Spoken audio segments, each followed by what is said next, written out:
নমস্কার বন্ধুরা, তোমরা সবাই কেমন আছো? আশা করি সবাই ভালো আছো। আমার চ্যানেলে তোমাদের সবাইকে স্বাগত জানাই।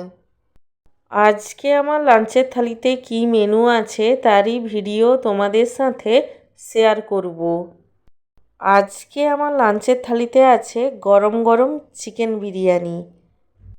গরম গরম চিকেন বিরিয়ানির রাইসটাও যেমন ঝরঝরে ছিল, তেমন তার সঙ্গে ছিল একটা লেগ পিস, আর ছিল একটা সুসিদ্ধ আলু এবং এক পিস ডিম সেদ্ধ, আর ছিল কয়েক টুকরো পেঁয়াজ।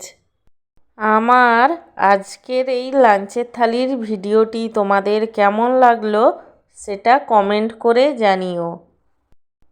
আর ভিডিওটিতে লাইক দিতে এবং চ্যানেলটিকে সাবস্ক্রাইব করতে একদমই ভুলো না। সব শেষে তোমাদের সবাইকে জানাই অসংখ্য ধন্যবাদ ভিডিওটি দেখার জন্য।